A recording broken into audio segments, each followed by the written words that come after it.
I want to talk this page. Oh, yeah, that's a good page. I want to talk this page. I have been approached and offered and everything of ayahuasca and DMT and everything else. I just have this pull to not jump. I want to know your experience on it. One, if you feel that way, you shouldn't do it. That's why I've been reserved so far and not done it. And that's opposite with most people. Most people will be like, oh, bro, like they're really... You're the only one that's told me not to. Yeah, because I'm being legit. I'm being authentic. Yeah. Right? I think a lot of people do DMT or ayahuasca and they maybe discover some stuff, but you can also naturally get there. By prayer? Yeah, prayer, connection, breathing, not drinking excess amount of alcohol. There's a way, my dad doesn't have to do ayahuasca to be connected with God. My dad's ultra connected. Mm-hmm. But I hear that it can connect you in so many different ways. But at the same time, I feel there's a demonic realm to it because you're seeing serpents and witches and these half man, half animal jaguars, Yeah, Egyptian creature looking things. And that's where I'm like, okay, if I am who I am and who I'm trying to be as this baby Christian, do I need to go and take something that's going to make me see all of this in order to get closer to God? Or do I just lean into God more? Or do I take this because it's going to help face some trauma? Or do I lean on God on that? what have people been telling you? The majority of people say, do it. Oh, man, changed my life, brought me closer to God. I found God after doing this. Mm-hmm. But I'm like, are we opening doors to different realms that I'm trying to close? Yeah. I view it as, I call it my ranch dressing theory. Okay. So my ranch dressing theory is Americans, a salad and a pizza are the best example. They spend all the time ordering the toppings. You argue about the toppings. I want pepperoni. I want meat lovers. A salad, you spend all this time putting the right tomatoes and everything on it. And when you get done arguing about your toppings and making your perfect salad, what do most Americans put on it? Ranch dressing. So, in my opinion, it's like all of a sudden people are dumping ranch dressing on it. Well, if you're just going to dump ranch dressing on it and you're assuming that everybody's the same, then you're not going to be able to discover what's good for you. Mm-hmm.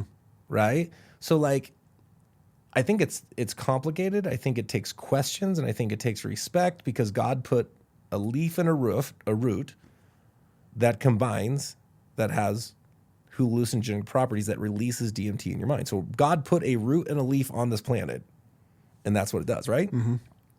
But to say it works the right way for everybody, I think there has to be some discernment. I think people should pray on it. I think people should think. Mm-hmm.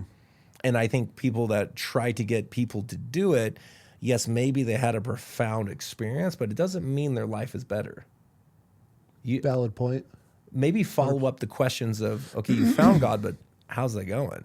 Well, I do. And so I have some buddies that are deep into it and they are like, oh, I do it once a quarter. I try to do it several times a year. My mind automatically goes, okay, if this is helping so much, why do you have to continue to do it? Yeah. If this is, and I know it's not a one and done, but I could turn to God and have a conversation with him right now. Yeah. Do I have to go and chase this stuff? That and it's just, and plus another part of me is, I don't know if it's a fear. I don't know what it is. I guess I haven't really processed, but I if I'm not in my state of mind, a state of reality, being drunk, being high, under the influence, that terrifies me. Being outside of my bubble at my home. If I'm going to, that's why I don't drink, not any drugs, hard ones at least. And so it's because it takes a lot to control me if I'm going to. Well, we don't like to be controlled, right? Mm-hmm. That's half of us releasing control. That's the tough part why people struggle with God, because you're like having faith. Yep. You're saying God's in control. Yep. Well, that's it. Yeah. Faith. Yeah. Right? 100%. Which is relieving control, right? Yeah. So the intriguing part about ayahuasca and stuff, so I've never smoked weed in my life.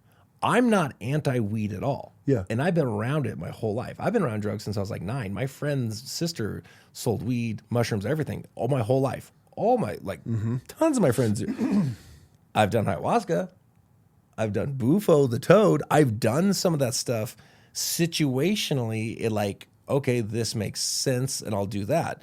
But what I found about me is I don't like to be high. I'm not interested in being drunk. I'm not interested in being high. Yep. What I am interested in is sometimes I will do something to understand an experience. If I have a drink of someone's because I want to hang out with them a little bit more. But this was, it kind of fell into my lap through a couple things, and it did open me up. I mean, I'm very susceptible for stuff like this. Like I'm talking relived a past life kind of stuff. How? Okay, are you cool sharing it? Yeah, totally down. Well, okay, what was it? How many times have you done it? So the first time was crazy because I didn't know I did it. You just got, someone gave you ayahuasca? I was in Rio. The third time I made it, by the way, I tried the first time I couldn't get on the plane. The second time we screwed up to get to Rio. The third time I made it to Rio. I've had 3 different flights to this place. Okay. So we go to Rio. It's beautiful. It's cool because it was one of the 7 wonders of the world. Yeah. Jesus de Cristo, right? Because I've wanted to do all the 7 wonders of the world. So we're there and we're having fun, the beaches and everything. And then one night we end up in a club and we're drinking this club and everything. And this gorgeous girl that can't speak English is dancing on me. And I realize in this moment, I never, ever want to be in a club ever again in my life. Okay. I'm just like, I'm done with this. I'm just like, what's going on? I can't talk to anybody. It's just, right? And so I'm like, I got to get out of here. So the next morning, ironically, my buddy Jason's there at this one too. I wake up, I go, I'm out. We're leaving. And we have our thing booked for another week. I'm like, we're leaving. He's like, yeah? I'm like, yeah, screw this place. He's like, okay, where do you want to go? I go, scuba, beach, small town. I got to get out of this. He goes, okay, let's go. So we just pick a random spot on a map. And then we get a random taxi and we leave. That's it. Okay. Like, that's my buddy Jason. Okay, cool. Let's get out of here. He's just ride or die. Yeah, I have some buddies. That's it. So we end up in this random town where to get to the beach, you can only boat or hike in this long hike. Okay. So then there's restaurants. And what I mean by restaurants is there's sticks that they're cooking fish over fire. Yep. Like there's I no bet you that structures. was so And they good. send the kids into the water. The kids are spearing the fishes and they bring them up. And there's like 4 different women just sitting there by open fire selling fish. How incredible is that? Yeah, so we eat some fish, we hang out, and at the very end, there's these women, these 3 ladies that are women, girls, not ladies. They were selling just drinks and coffee, and they live in tents. So we're hanging out, and we're having drinks, and so we hang out for a while. It's cool, and it's beautiful, gorgeous beach, and so we go to leave. Well, as we're leaving, I forgot my flip-flops. So I'm like, crap. So I go back, and I'm grabbing my flip-flops, I'm about to leave, and the girl goes, hey, American, you can't leave. There's a flash flood coming. And I go to say something. She goes, no. You're going to die like the last tough American. She's like, I get it. You're a tough American. She's like, within 10 minutes, that's a flash flood. So I go, okay. So I get under. They don't even have shelter. They just have a steel lean-to out there. So is it like torrential downpour at this point, or is it coming? It was coming. So I get under this, and I'm talking 10 minutes later, torrential downpour, flooding. That it would have sweeped out, so people get killed on the trail a lot. Yep. My buddies barely make it back. I'm out of I have no phone anyways. They barely make it back. My buddy Caitlin's like, what about Shane? And Jason's like, 3 Brazilian girls, he's going to be fine. Right? Yeah. Bummer. He's going to make it. Right? He's trapped. He's Yeah. going to survive. Right? Boo-hoo. He's like, what about us? Yeah. So, and my buddy Nick, it was those guys, my buddy Nick. So then we sit there. And so long story short, they couldn't start a fire, but I'm able to start a fire because I was a firefighter my whole life. My dad taught me stuff. And so they get all impressed. It's 3 girls, this random guy. And then throughout the night, we have this awesome conversation that rotates between Portuguese and English because some people didn't speak either or. And so there would be an hour where I'd sit there and just watch people talk because I couldn't understand 100%. them. And we're having this cool interaction where there's warmth and fire, and they're giving me, they have barely nothing. They have nothing, and they're sharing the wine and the crackers or whatever. And then they let me stay in one of their tents and everything. And the next morning, I go to leave, and the storm passes, and they go, American, we want you to know, like, we were talking, and we've been called to have you come back and do a tea ceremony with us. I go, what do you mean? They're like, well, we like your energy. We're going to drink tea later. Do you want to try it out? I'm like, okay. By the way, I don't know anything outside just, I think it's tea. Like normal tea. So she goes, but the rules are for this ceremony. It's kind of our heritage thing. You can't drink alcohol or anything like that. I go, okay, that sounds awesome. So we go scuba dive, right? And we go dive and have the dive was all right. It was all murky. But we do a dive. We come back and I tell Kaylin, I'm like, hey, bro, don't drink anything. I'll get you in on this tea thing. He's like, what is it? I'm like, I don't know. Hot Brazilian girl's giving us tea. Well, we got an invite. We got to do. So we go, we're on the beach, and they start a fire, and the sun goes down, and she says a bunch of stuff. I have no idea what's going on. She's speaking Portuguese and stuff, and they pass around this tea. Well, I'm thinking it's just, I don't know. I didn't ask any details. I'm just like, okay, this is awesome. So then we're like, I'm like, this is kind of like, I feel kind of like loosey-goosey, I guess you could say. After how much? I don't know, just a couple glasses. Okay. It wasn't enough to like take you to outer space or anything, right? But this one guy next to us just freaks out. This guy just starts freaking out. And I'm like, what's going on here? And this guy runs. What type of freaking out? Like, he was seeing something. Okay. He's running from something. He's like, it's right over there. And he ran. And so at first I got up to like go after the guy, and I'm like, well, I don't know him that well. He'll be fine. Good luck. Like at first I was like, I'm going to help him. We just met. He's good. Like we scuba a little bit, right? Yeah. So I talked him into the ceremony because he went scuba diving with me. And I'm like, dude, you should do this tea thing. Oh, gosh. No, I never saw, by the way, I never saw him again. No. I'm sure he's okay. I forgot about that. No. It's me, Kaylin. This girl. No, he ran off. The wand is out there running. So I forgot about it. So the whole time it's like I see some trailers and everything, but I'm so loose. And then the next morning I'm like, Jason, I'm like, oh my God, I just feel like I should connect with nature. And he's like, shut up. Like, because we don't know. Yeah. He thinks I'm just being some hippie. I'm like, yeah, man. And I think flow is what I should do. He's like, what are you talking about? I'm like, I think all my employees should flow and get into nature. So every year I'd come back with these new initiatives. And this year I wanted everybody to research flow because I researched flow. It sparked me to research the combination flow and art. And you know what I mean? And your flow state. And I know my flow state now. And so I would come back, and looking back, like my employees thought I was probably an idiot. I'm like, everybody needs to turn their phone off and go up in the wilderness for a week and flow, and you will sell more. And they're like, okay. Yeah. Well, looking back, it's because I did ayahuasca. And I had no idea I did ayahuasca. So I come back like art and flow. And it's like, all right, Shane, we're a production-based company.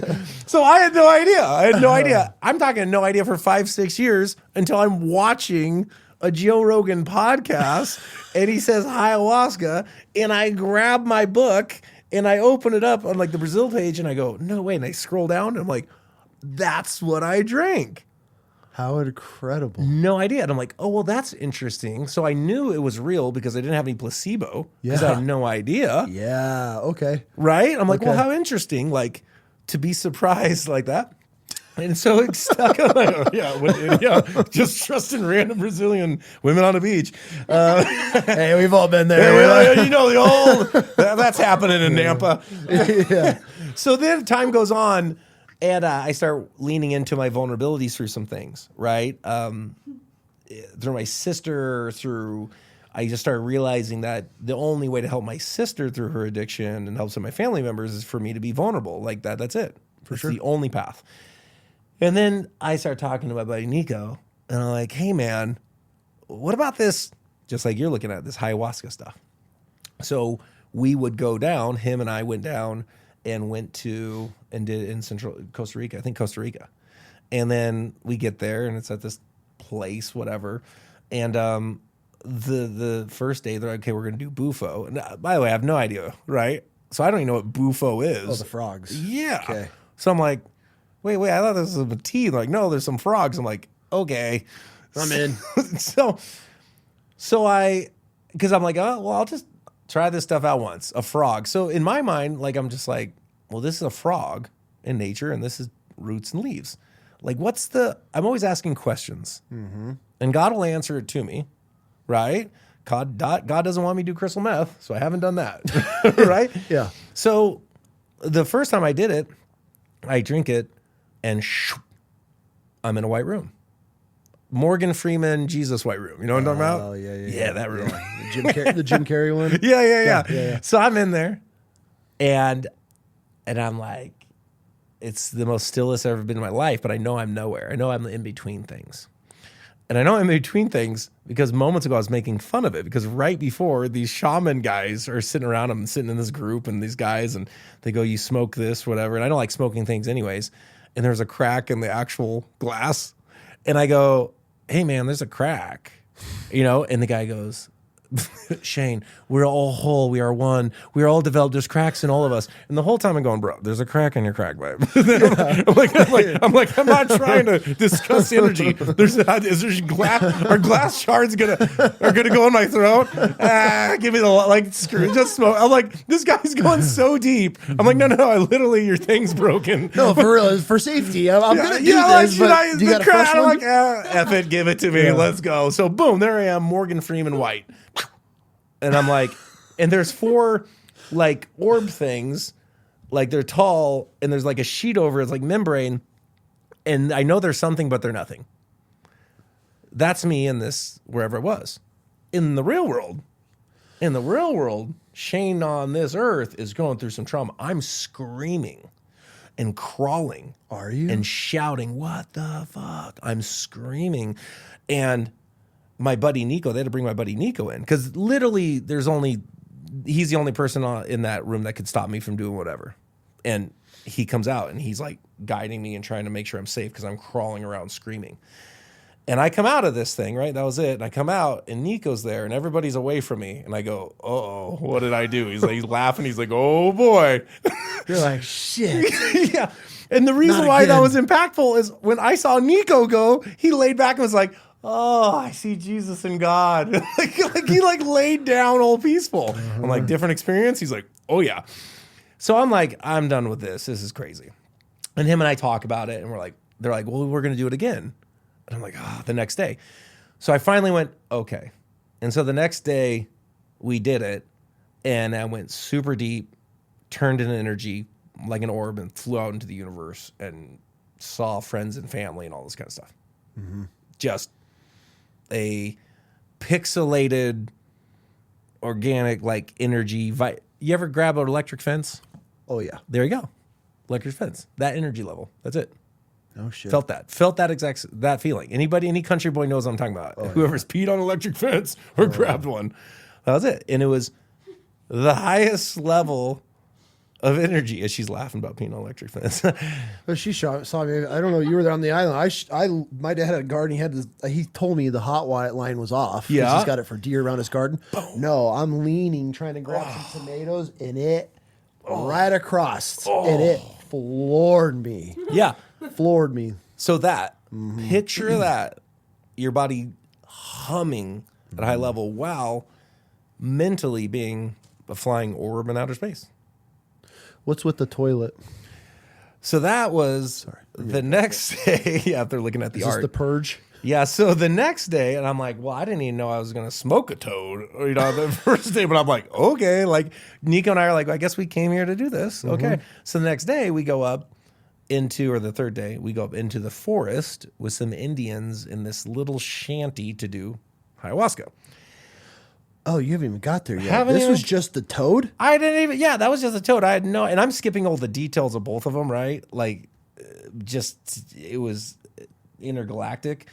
And so now, we haven't even got the ayahuasca. I didn't even know there was a toad. So we go up in the forest, and here's these Indian people, and most don't speak English except for one guy, and kind of this woman. And so we drink the tea, and they do the ceremony. And I'm a skeptic kind of a person. You know what I mean? For sure. Whatever. 100%. And then also I'm very fearful the same way as you, is opening up to evil spirits or whatever. Mm-hmm. So we do this thing, the whole works, we're doing it. And then I'm like, okay, it's kind of seeing lights and stuff. And then I make fun of it. I'm like, well, this is whatever. Right? I'm like, this is the, and then I'm like, the lady's like, you want to take some more? The Indian lady. I'm like, yeah, it's at night, there's a fire. Cool. And they're banging drums. I go, yeah. Never take more. And I took more. And then all of a sudden, I'm like, okay, I can feel the control being lost. And I'm like, I don't want to do this. I'm trying to fight it. And I looked in the light right at me, and this girl goes, I see a lion in the tree. And I'm like, oh my gosh. Right? And I'm like, I start wandering down this path, and I'm like, oh, everything starts, and I start purging and throwing up, and it gets in. What was the purge like? I asked because one of the most fascinating conversations I've ever had on this show that we weren't able to air, a woman told me how she regurgitated a set of testicles from her purge. Yeah. there's so much depth and symbolism in different people, like sure. the old ranch dressing thing, right? Yep. Like everybody thinks it should be the same, but it's not because we're all individual people, right?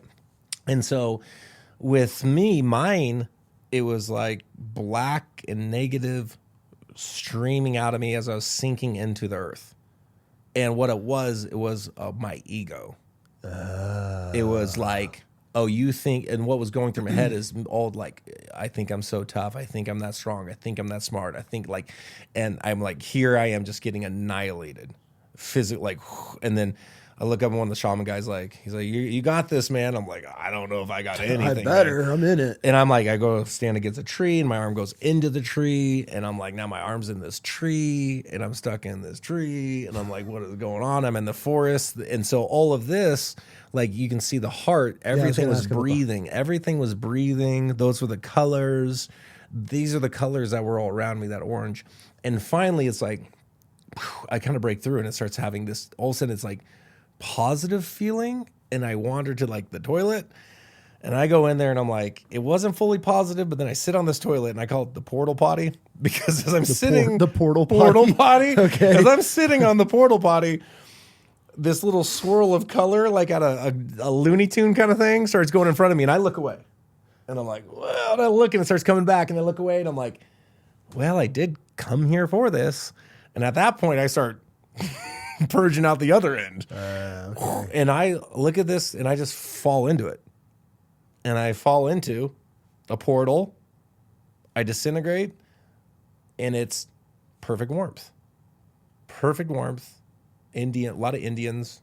All my stuff is Indians and warrior-esque. Everything I have is warrior, like mythological warriors. Okay. And Indians, right? And I'm going through and it's like, it was almost like, okay, now you had the pain. And this is where it gets crazy. This Indian lady is floating towards me, kind of like an older Indian. And I go, oh, I've seen you before. And she starts talking to me. She's like, yeah, you have. Shane, you remember? And I go, no way. Backpedal in time. Last time I saw her, I was a senior in high school. And all of my friends, a lot of my friends are selling drugs, smoking, drinking, all that kind of stuff. I know my only shot is football. It's my only shot. Football, which I end up wrestling, ironically. Yeah. But I was supposed to go for football. I'm like, it's my only shot. So I'm not doing drugs. All my friends are cool. They let me be an athlete. I can hang out, I can party. We're all cool. Well, my friend's dad died, Nate, and we come back and he goes, hey man, you want to do these mushrooms with me? And I go, I'd never done anything. I didn't drink soda. I didn't drink a cigarette. And it was after his dad's funeral. I go, okay. So the first time I do is I ate the mushrooms with my buddy Nate out of the gates. And I would at one point see this glowing Indian on a tree, this woman. And when I talked to the woman on the tree at 18, she said, you're not allowed to do any drugs. That's why I've never smoked weed. She's like, you can do this every now and then. She's like, and that was it. That was this Indian lady. And so I've never smoked weed. Forward. That was the same lady. How many years do you think had lapsed at that point? Well, I was 18, so 20 years. No shit. And but what was really interesting is after that, there was one time I took it right after I was 18. The next night, I go up in the forest, and I'm in the forest, and we take a little bit more, and I look at my buddy, and I go, hey man, my buddy Sean, I go, can I have some more? And he goes, there is no more. And we're in the forest, and I feel what I felt was addiction. It hit me. So I'm 18, and I want to get back to being as high as I was. And we don't have anything. And I go, whoa. And at 18, I went, oh, this is it. This is addiction. I want to get back to there, but I'm never going to get there. And so I need to listen to this Indian lady and not do drugs. And so that is why I have never... didn't get caught. I didn't do coke or nothing like that. I just said, okay, I get it. I go, and so that also has allowed me to have a lot of recovering alcoholics and drug addicts come through my program. So when I do the sales program, the Goated program is about recovery and being better in life. Mm-hmm. And so I've had so many people that are recovering drug addicts. Some would later die in relapse. I've had a lot die in relapse, but I understood. So what happened, which is like, is I got to understand, okay, here's this mushroom thing I took.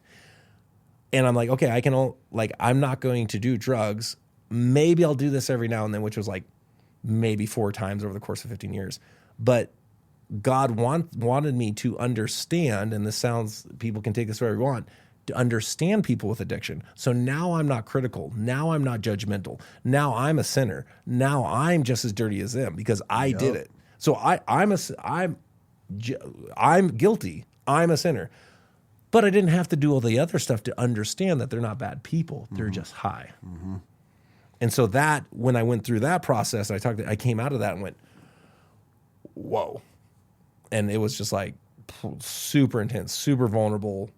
I mean, my gosh, the different levels within that DMT drug is wild. I have a question for you. I have a million questions for you. What's a story you've never told anybody? What's a story that you keep locked up that's not in the book? You know, that's interesting. Because some of this stuff I don't really talk about. Like that one, to address this before I move to that, like even this stuff I'm like, don't like talking about publicly. Okay. Because I'm not interested in getting kids to do ayahuasca. Absolutely. That's why that's why I'm very vocal about why I haven't done it yet. Right? Because I feel it takes away that healthy, right? Like, so it's like, man, But I've also heard a lot of people that it has fixed a lot of trauma. I'm so torn on it. I think prayer, and but if you were to do it, so I've had some very high level individuals do it with me for the first time, or just even mushrooms or anything, right? And that's what it takes. You got to trust the person, understand the whole works, because you are opening up. You are opening up realms. People that say different, you're opening up portals and stuff, right? Sure. And so I think a piece of me is I'm not wanting to promote kids to get high and all this kind of stuff and find answers. I think through health and prayer you can find the answers. This is something that can spark it, but it's been years since I did this because that allowed me to put the work in. And after that, I kept on my vulnerability journey. Mm-hmm. Now I have some friends that doubled down and tripled down.